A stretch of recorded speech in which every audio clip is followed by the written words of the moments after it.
Oleh sebab itu kita lihat orang-orang yang durhaka kepada kedua orang tuanya, kehidupannya selalu susah, kehidupannya selalu dalam masalah, kehidupannya selalu dalam problematika, ya selalu dapat masalah berat dalam kehidupannya. Itu adalah sebagai balasan mungkin yang dia terima dari sisi Allah Azza wa Jalla karena kedurhakaannya kepada kedua orang tuanya. Wa qala sallallahu alaihi wasallam, dan Nabi sallallahu alaihi wasallam bersabda, la'anallahu man sabba abahu. Allah laknat, Allah jauhkan dari rahmatnya. Siapa yang Allah jauhkan dari rahmatnya? Man sabba abahu, orang yang mencaci maki bapaknya. Banyak orang yang mencaci maki bapaknya, dijelekkan bapaknya.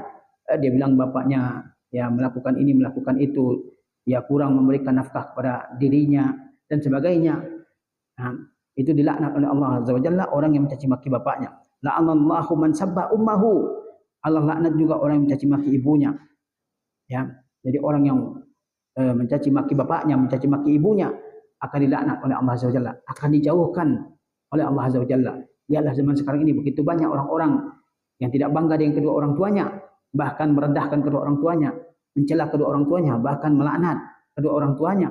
Ya, itu orang tersebut akan dilaknat oleh Allah Azza wa Jalla. Wa qala sallallahu alaihi wasallam, Rasulullah sallallahu alaihi wasallam bersabda, diriwayatkan oleh Al-Hakim, kata Rasulullah, kullu dzunubu yuakhirullahu minha ma syaa ila yaumil qiyamah illa huquqal walidain. Semua dosa Allah tunda azab atas dosa tersebut sampai waktu yang Allah kehendaki. Ya, ila yaumil qiyamah, yaitu sampai hari kiamat. Semua dosa Allah tunggu, Allah tunda ya azabnya sampai waktu yang Allah kehendaki, yaitu sampai hari kiamat. Illa uquqal walidain, kecuali durhaka kepada kedua orang tua. Fa innahu yu'ajjilu li sahibihi. Sesungguhnya Allah Azza wa Jalla menyegerakan hukuman bagi pelakunya, yakni al-uqubata fid dunya qabla yaumil qiyamah, yaitu hukuman durhaka kepada kedua orang tua di dunia sebelum datangnya hari kiamat. Jadi dalam riwayat ini diceritakan bahwa semua dosa Allah tunda hukumannya sampai kapan? Sampai datangnya hari kiamat. Semua akan mendapat balasan atas dosa-dosanya pada hari kiamat kelak. Tapi ada dosa yang hukumannya di dunia dan di akhirat. Apa itu? Yaitu durhaka kepada kedua orang tua. Di antara bentuknya adalah orang yang durhaka kepada kedua orang tua, dia akan juga didurhakai oleh anak-anaknya. Dia dulu durhaka kepada kedua orang tua, maka setelah dia tua juga, lalu anak-anaknya sudah dewasa, anak-anak tersebut akan durhaka kepada kedua orang tuanya. Dulu dia mengabaikan kedua orang tuanya, tidak pernah diperhatikan, pelit betul kepada kedua orang tuanya. Lalu dia pun menjadi tua, dan setelah dia tua, dia merasakan hal yang sama, tidak diperhatikan oleh anak-anaknya. Anak-anaknya juga pelit kepada dia, anak-anaknya juga membangkang kepada dia dan seterusnya. Ya, karena kita tahu bahwa al-jaza' min jinsil amal, balasan itu sesuai dengan perbuatan. Jika kita berbuat baik, balasannya juga baik. Jika kita berbuat yang buruk, balasannya juga keburukan. Wa qala Ka'bunil Ahbar rahimahullah ta'ala. Ka'ab al-Ahbar dia berkata, "Innallaha la yu'ajjila halakal 'abdi idza kana 'aqal liwalidayhi liyu'ajjila lahul 'azab." Sesungguhnya kata Ka'ab bahwa Allah itu menyegerakan kehancuran seorang hamba jika dia adalah orang yang durhaka kepada kedua orang tuanya, karena Allah ingin menyegerakan azab untuknya. Bahwa Allah Azza wa Jalla yang mempercepat kehancuran kebinasaan seorang hamba jika hamba tersebut durhaka kepada kedua orang tuanya. Kenapa? Karena Allah ingin yang segera mengazab hamba yang durhaka kepada kedua orang tuanya tersebut. Wa inna Allah la yazidu fi umril abdi idza kana barran biwalidayhi. Dan sesungguhnya kata Ka'ab, Allah akan menambah umur seorang hamba jika hamba tersebut adalah yang berbakti kepada kedua orang tuanya, liyazidahu barran wa khairan. Karena Allah ingin menambahkan kebaikan kepada orang tersebut. Jadi kata dia, kalau ada seorang hamba yang durhaka kepada kedua orang tuanya, Allah segerakan mencabut nyawanya, karena Allah ingin segera menghukumnya. Tapi sisi lain ada orang yang benar-benar berbakti kepada kedua orang tuanya, benar-benar berbuat baik kepada kedua orang tuanya. Kemudian Allah Azza wa Jalla panjangkan umurnya karena Allah ingin melihat hamba ini ya semakin hari semakin bertambah kebaikan dan bakti kepada kedua orang tuanya. Wa min birrihima an yunfiqa alaihima izahtaja. Dan di antara bentuk kebaikan kepada kedua orang tua, bentuk bakti kepada kedua orang tua di antaranya apa? An yunfiqa alaihima, menafkahi keduanya, izahtaja, sebagai apabila keduanya memerlukan. Kalau kedua orang tua kita memerlukan ya nafkah dari kita, perlu uang dari kita, keduanya sudah tua, tidak kuat lagi berusaha, tulangnya sudah dihabiskan umurnya sudah dihabiskan untuk membiayai, menafkahi kita sejak dari lahir sampai kita menjadi orang yang berhasil dalam kehidupan kita. Di saat itu, di antara bentuk bakti yang paling utama kepada kedua orang tua adalah menafkahi keduanya, mencukupi kebutuhan keduanya, kebutuhan makanan, kebutuhan pakaian, kebutuhan rumah, dan seterusnya. Karena keduanya sudah tidak kuat lagi berusaha, keduanya sudah tidak kuat lagi bekerja, apalagi kalau anaknya cuma satu, tidak ada lagi yang lain yang diharapkan akan memberikan nafkah kepada keduanya. Maka seorang anak ya harus memberikan nafkah kepada kedua orang tuanya. Jangan sampai orang tuanya menjadi peminta-minta, jangan sampai orang tuanya menjadi kelaparan karena tidak ada lagi makanan yang bisa dimakannya. Ya. Faqala rajulun ila Nabi sallallahu alaihi wasallam. Faqad jaa rajulun ila Nabi sallallahu alaihi wasallam. Dan sesungguhnya telah datang seseorang kepada Nabi sallallahu alaihi wasallam. Faqala, lalu dia berkata, "Ya Rasulullah, inna abi yuridu an yajtaha mali." Kata orang tersebut, "Wahai Rasulullah, sesungguhnya ayah saya ingin mengambil harta saya." Faqala sallallahu alaihi wasallam, "Anta wa maluka li abika." Kata Nabi sallallahu alaihi wasallam, "Kamu dan hartamu adalah milik ayahmu." Nah, jadi jangan sampai seorang anak berat hati untuk memberikan belanja, memberikan uang kepada kedua orang tuanya. Bukankah kata Rasulullah, kamu dan hartamu adalah milik ayahmu? Karena ayah dan ibu kita lah yang mengusahakan kita. Ya. Wa su'ila Ka'bul Ahbar an uquqil walidain ma huwa. Lalu Ka'ab al-Ahbar ditanya tentang makna uququl walidain. Ma huwa, apa yang dimaksud dengan uququl walidain? Kata Ka'ab al-Ahbar, huwa iza aqsama alaihi abuhu au ummuhu lam yabirra qismahuma. Apa bentuk durhaka kepada kedua orang tua? Kata Ka'ab al-Ahbar adalah jika ayahnya atau ibunya bersumpah kepadanya untuk melakukan sesuatu, dia tidak menepati sumpah kedua orang tuanya. Kalau orang tuanya ingin melakukan sesuatu, ingin anaknya melakukan sesuatu, sampai dia bersumpah, demi Allah kamu harus lakukan ini. Tapi anaknya tidak menepati sumpah kedua orang tuanya, dia tidak kerjakan, dia tidak laksanakan apa yang diinginkan oleh bapaknya atau ibunya sampai bersumpah tersebut. Nah, kalau orang tua bersumpah agar anaknya melakukan sesuatu, kemudian anak tidak melaksanakan, maka itu adalah kedurhakaan kepada kedua orang tua. Wa iza amarahu bi amrin lam yuti amrahuma. Dan jika dia memerintahkan suatu perintah, dia tidak laksanakan perintah keduanya. Apalagi kalau keduanya memerintahkan untuk sholat, untuk puasa, untuk tilawah Quran, untuk belajar, ya, untuk memperhatikan kebersihan, ya, perintah-perintah yang baik, seorang anak harus mengerjakan. Ya, terkadang zaman sekarang ini kita lihat anak begitu ya malas mengerjakan perintah kedua orang tuanya, padahal diperintahkan adalah kebaikan, tidak ada keburukan yang diperintahkan oleh kedua orang tuanya. Diperintahkan sholat, ya adalah kebaikan, bahkan puncak kebaikan. Diperintahkan untuk belajar.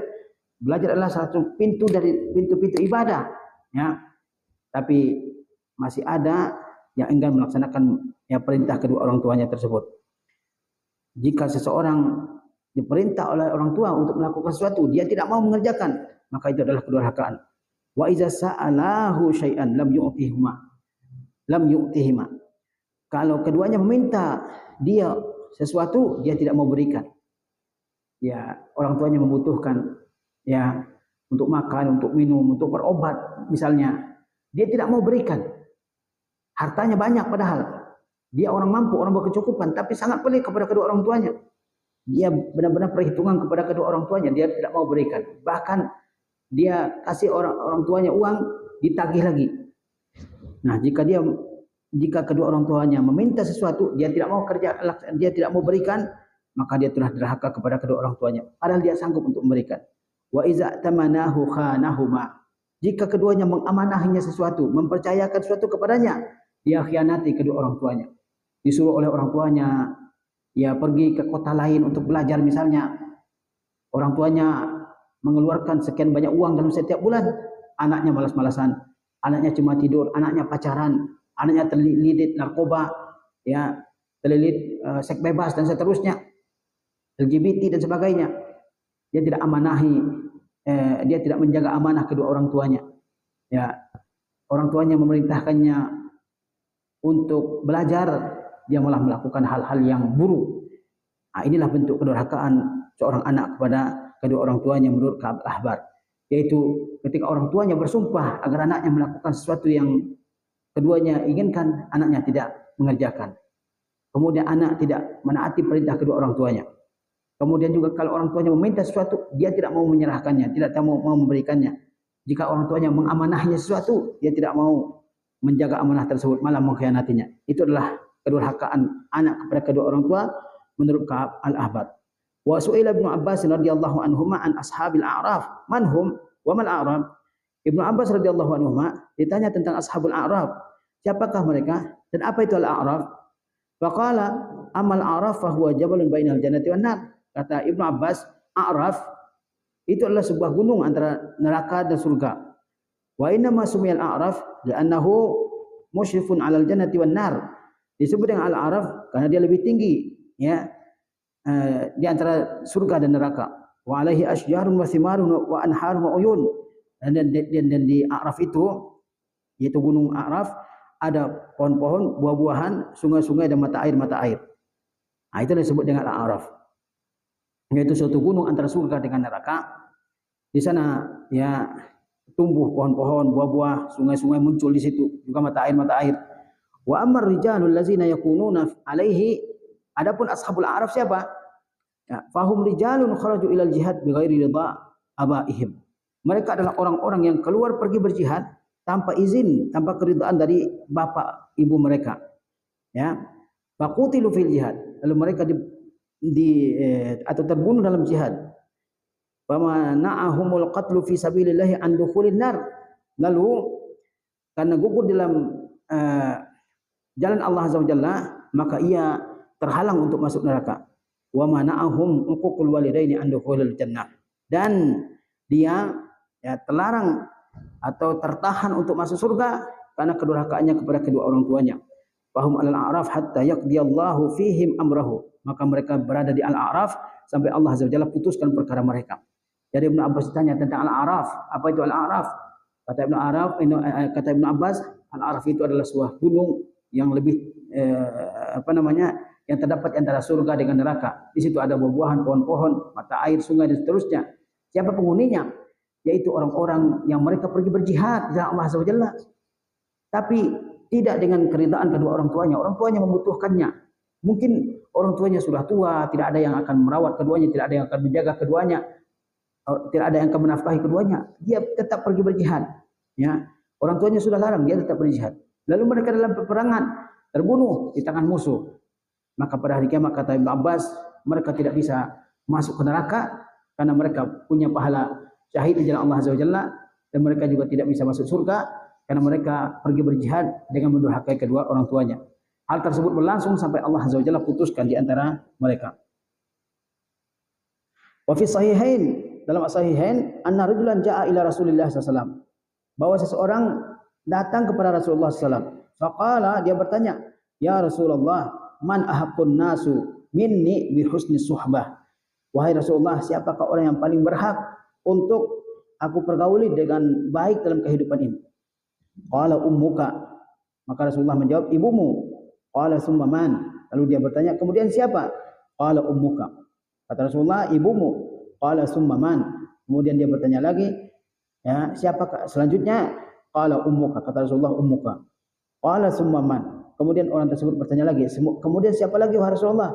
Qala abuka. Kemudian ayahmu. Summal aqrabu fal aqrab. Kemudian yang paling dekat, kemudian yang lebih dekat lagi.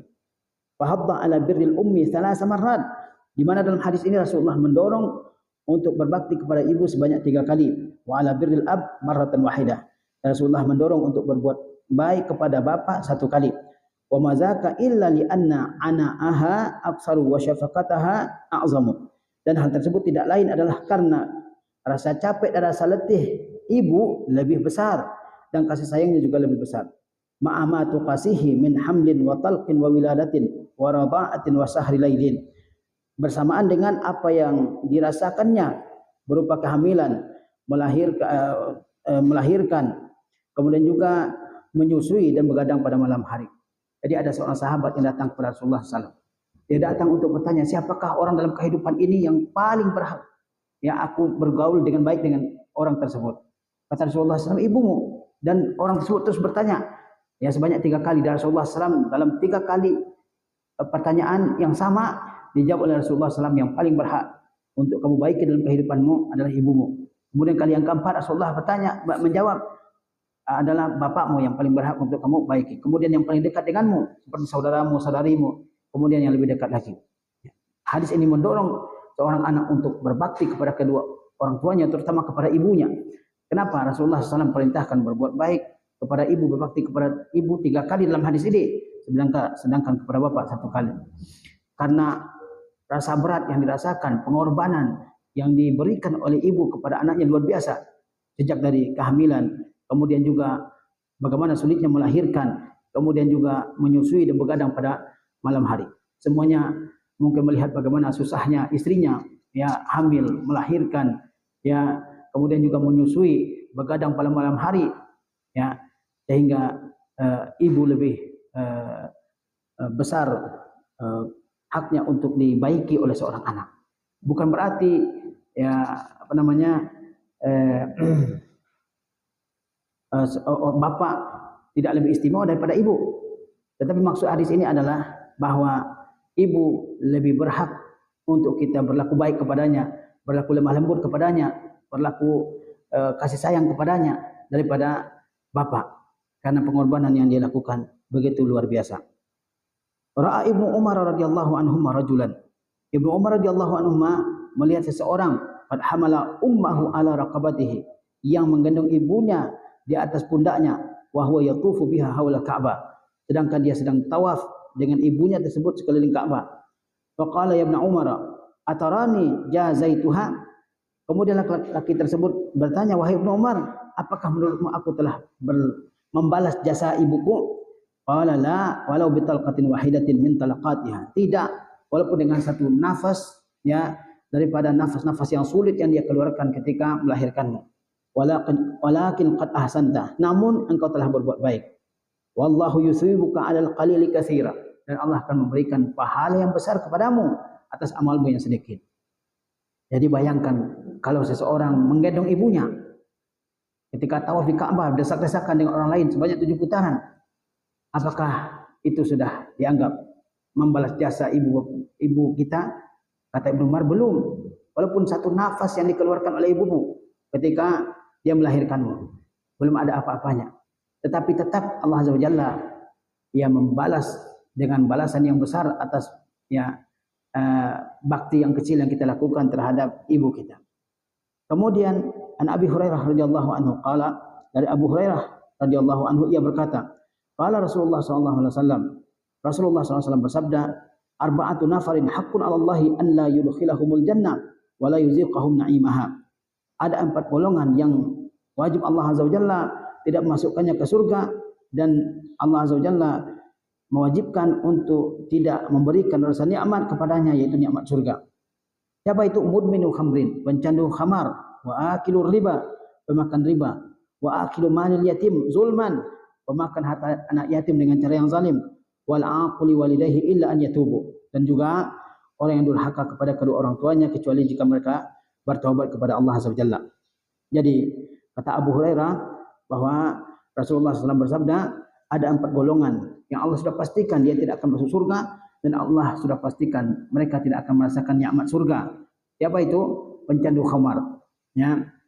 Kemudian juga orang yang memakan riba, kemudian pemakan harta anak yatim secara zalim, dan juga orang yang durhaka kepada kedua orang tuanya. Lihatlah zaman kita ini, kejahatan-kejahatan yang disebutkan dalam hadis ini tersebar begitu luas di tengah mereka, di tengah kita ini. Khamar, banyak sekali mengkonsumsi khamar.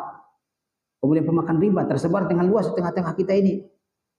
Begitu banyak yang melakukan transaksi riba. Kemudian juga yang memakan harta anak yatim secara zalim, ya.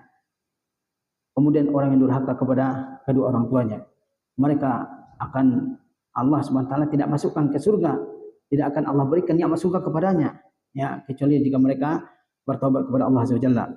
Wa qala sallallahu alaihi wasallam, al jannatu tahta aqdamil ummahat, ya. Surga di bawah telapak kaki ibu, maksudnya surga seseorang anak, ya, dia peroleh dengan berbakti kepada ibunya. Wa ja'a rajulun ila Abi Darda radhiyallahu anhu qala, dan seseorang datang kepada Abu Darda, lalu dia berkata, ya Abu Darda, inni tazawwajtu imra'atan wa anna ummi ta'muruni bi talaqiha wahai Abu Darda, sungguhnya aku telah menikahi seorang perempuan, sedangkan ibu saya memerintahkan saya untuk menceraikannya. Faqala Abu Darda, maka Abu Darda berkata, sami'tu Rasulullah SAW yaqulu, aku mendengar Rasulullah SAW bersabda, al-walidu awsatu abwabil jannah, fa in syi'ta fa'adhi' zalikal baba aw ihfazuhu. Kata Abu Darda, aku mendengar Rasulullah SAW bersabda, orang tua itu adalah ya pintu-pintu surga yang paling luas. Jika kamu mau, maka sia-siakanlah pintu surga tersebut. Dan jika kamu mau, maka jagalah. Jadi orang ini bertanya kepada Abu Darda, saya sudah menikahi seorang wanita, tapi ibu saya meminta saya untuk menceraikannya. Bagaimana? Ya. Maka Abu Darda menjawab, orang tua itu adalah pintu surga yang paling luas bagi seorang anak. Jika mau, jagalah pintu surga tersebut. Yakni patuhilah ya perintah ibumu. Jika memang ada alasan-alasan yang syar'i untuk menceraikannya, kemudian atau jagalah oleh kamu pintu tersebut, atau sia-siakanlah pintu tersebut. Ya. Wa qala sallallahu alaihi wasallam, salasu da'awati mustajabat la syakka fihinna. Kata Rasulullah SAW, ada 3 doa yang mustajabah. La syakka fihinna, tidak ada keraguan sama sekali. Yakni tidak ada keraguan bahwa 3 doa tersebut adalah doa yang mustajab. Da'watul mazlum, doa orang yang dizalimi. Ya, doa orang yang dizalimi. Ini mustajab di sisi Allah Subhanahu wa taala walaupun dia orang kafir. Karena Allah Subhanahu wa taala tidak suka akan kezaliman. Maka jangan sampai kita menzalimi orang lain dengan tangan kita, dengan lisan kita, ya, dengan perbuatan kita, dengan kata-kata kita. Jangan sampai menzalimi orang lain. Ya, kita sudutkan orang tersebut, kita jatuhkan nama baiknya, kita rampas hartanya misalnya, kita pukul tanpa ada sebab, ya, kita jatuhkan namanya, kita jelekkan di depan orang lain, terzalimi dia. Nah, ini kalau dia berdoa, doanya diterima di sisi Allah Azza wa Jalla. Wa da'watul musafir, juga doa orang yang sedang dalam perjalanan jauh, doanya adalah doa yang dikabulkan oleh Allah Azza wa Jalla. Maka ketika kita dalam perjalanan jauh, sibukkanlah diri kita dengan memperbanyak doa kepada Allah Azza wa Jalla. Jangan sibukkan dengan hal-hal yang lain, sibuk dengan foto-foto, sibuk dengan mendengarkan musik, menonton video-video yang kurang berfaedah. Sibukkan diri dengan membaca doa-doa yang insyaallah diterima di sisi Allah Azza wa Jalla. Wa da'watul walidi ala waladihim, dan doa ya, orang tua terhadap anaknya, doa kebaikan ataupun doa keburukan. Jika orang tua mendoakan kebaikan untuk anaknya, insyaallah Azza wa Jalla ya diterima oleh Allah Azza wa Jalla. Doakan anak kita, ya. Jangan sampai kita semua ya lupa mendoakan anak kita. Doakan supaya anak kita mudah belajar. Doakan supaya anak kita mudah mengikuti ujian. Doakan supaya anak kita diberikan ingatan yang kuat supaya dia menghafal Al-Quran, bisa menghafal hadis-hadis Rasulullah SAW. Doakan kepada Allah agar anak kita memberikan akhlak yang mulia. Doakan agar anak kita mudah mengerjakan ketaatan, mudah mengerjakan salat. Doakan anak kita dari segala keburukan. Doakan agar anak kita diberikan kesehatan, diberikan afiat dan seterusnya. Jangan sampai seorang bapak atau seorang ibu lupa mendoakan anak-anaknya. Karena banyak orang yang senantiasa berdoa kepada Allah Azza wa Jalla, Rabbi habli minas salihin, wahai Rabb, berikanlah kepadaku anak yang soleh. Tapi setelah anaknya lahir, dia lupa mendoakan kebaikan untuk anaknya. Dia berdoa agar Allah berikan anak, tapi setelah diberikan anak, dia lupa untuk mendoakan kebaikan bagi anaknya. Banyak kita lihat di zaman sekarang ini seperti itu. Dia merasa bahwa cukup dengan menyekolahkan anak di madrasah, di sekolah, ya. Kemudian dia lupa mendoakan kebaikan bagi anaknya. Doakan, jangan dicela, jangan dimaki-maki anaknya. Dengarlah saudara-saudara kita dari negara-negara Arab, ketika anaknya melakukan sesuatu yang kurang tepat, yang keliru, apakah dia umpat, dia cela, mereka kebanyakan mengatakan hadakallah, aslahakallah, ra'akallah dan seterusnya. Ya, doa kebaikan orang tua terhadap anaknya mustajabah. Begitu juga dengan doa keburukan, maka jangan sampai didoakan keburukan. Karena dalam agama kita diyakini ada saat-saat di mana jika Allah SWT diminta sesuatu akan Allah kabulkan kebaikan ataupun keburukan. Kemudian waqala sallallahu alaihi wasallam al-khalatu bi manzilatil ay fil birri. Kemudian Nabi SAW juga bersabda, bibi itu satu kedudukan dengan ibu, ay fil birri wal ikram wasilati wal ihsan. Maksudnya satu kedudukan dengan ibu dalam bakti, dalam memuliakan, dalam menyambung tali silaturahim dan juga dalam berbuat baik. Ada orang-orang yang ibunya sudah tiada. Bahkan ada yang ibunya sudah meninggal di saat dia kecil, tapi ada bibinya. Maka orang tersebut ya masih punya kesempatan untuk berbuat baik kepada ibunya yang telah meninggal dunia, yaitu dengan berbuat baik kepada bibinya. Karena bibi sama kedudukannya dengan ibu dalam hal berbuat baik, dalam hal memuliakan, kemudian juga dalam hal menyambung tali kerabatan. Jangan sampai tidak dikenal bibi kita ya dari pihak ibu. Wa an Wahb bin Munabbih qala, dari Wahab ibnu Munabbih dia berkata, Inna Allah Ta'ala auha ila Musa salawatullahi wassalamuhu alaihi, bahwa Allah Ta'ala telah mewahyukan kepada Musa. Kata Allah SWT apa? Ya Musa, waqir walidaika. Kata Allah kepada Nabi Musa, wahai Musa, muliakanlah kedua orang tuamu. Fa inna man waqqara walidayhi madattu fi umrihi wa wahabtu lahu waladan yuwaqqiruhu. Karena sesungguhnya orang yang memuliakan kedua orang tuanya, kata Allah kepada Nabi Musa, maka aku akan panjangkan umurnya dan aku akan karuniakan kepadanya anak yang akan memuliakannya. Nah, ini perintah Allah kepada Nabi Musa menurut riwayat dari Wahab bin Munabbih. Kata Allah kepada Musa, wahai Musa, Nabi. Musa adalah Nabi yang paling besar dari Bani Israel. Musa alaihissalam diperintahkan oleh Allah Azza wa Jalla agar dia memuliakan kedua orang tuanya. Kalau dia memuliakan kedua orang tuanya, Allah Azza wa Jalla akan panjangkan umurnya. Bisa saja maknanya adalah benar-benar Allah panjangkan umurnya, atau Allah jadikan umurnya berkah penuh dengan berbagai macam kebaikan. Lalu Allah Subhanahu wa taala berikan kepadanya karunia berupa seorang anak yang akan memuliakannya. Ada orang-orang yang tidak dimuliakan oleh anaknya karena dia dulu juga tidak memuliakan kedua orang tuanya.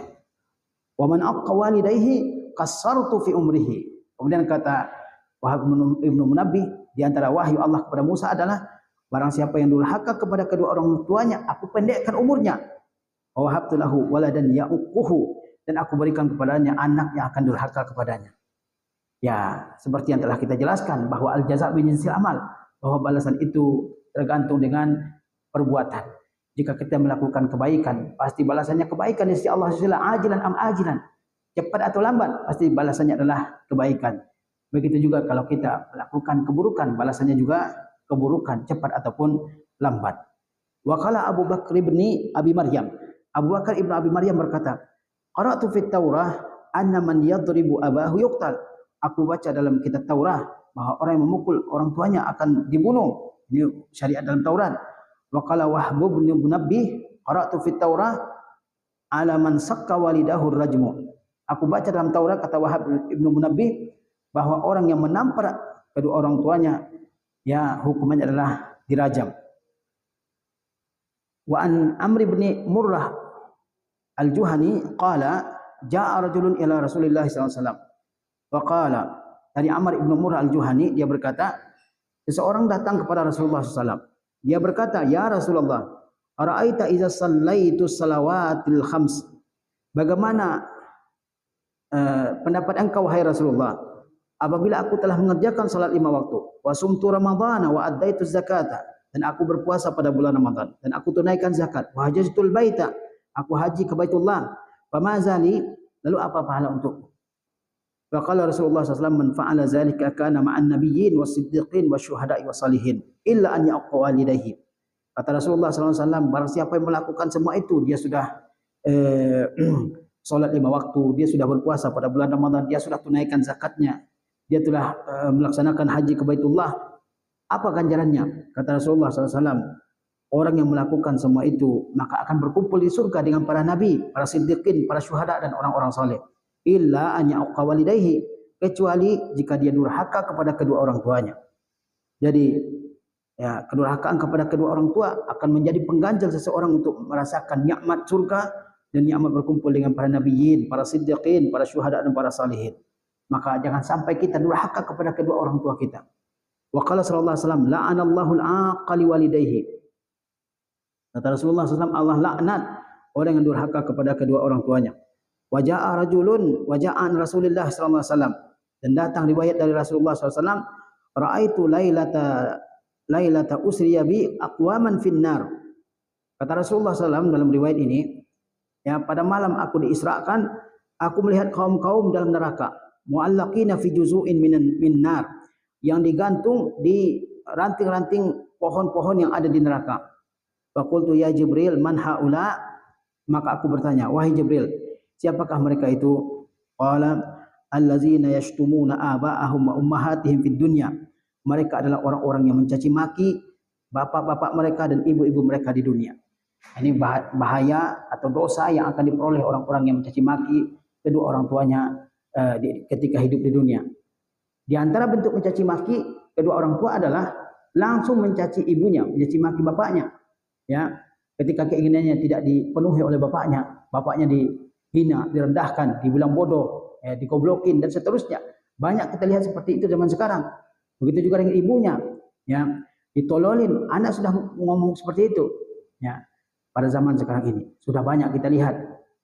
Nah, itu adalah bentuk cacian secara langsung kepada kedua orang tua. Tetapi ada juga bentuk yang lain, yaitu anak-anak yang mencaci maki orang tua, teman-temannya misalnya, orang-orang lain. Lalu orang lain membalasnya dengan mencaci maki orang tua si anak ini. Ya, ini juga tidak dibolehkan. Dilarang seorang anak mencaci maki kedua orang tuanya, ya, secara langsung maupun dengan mencaci maki orang lain lalu dibalas dengan cacian yang serupa terhadap kedua orang tuanya. Inilah beberapa ya hal yang perlu kita sampaikan tentang uququl walidain, yaitu kedurhakaan kepada kedua orang tua kita. Jangan sampai kita yang sudah mengaji bertahun-tahun ya menjauhi segala larangan-larangan Allah Azza wa Jalla, jangan sampai kita durhaka kepada kedua orang tua kita. Sebagaimana kita berusaha untuk selalu taat dan patuh kepada perintah Allah Azza wa Jalla, kita juga harusnya selalu berusaha agar kita senantiasa berbakti kepada kedua orang tua kita. Berbakti itu adalah kebaikan, ya, kelapangan rezeki, dan berbakti itu adalah nikmat yang akan dirasakan di dunia dan di akhirat. Wassalamualaikum warahmatullahi wabarakatuh. Alhamdulillah.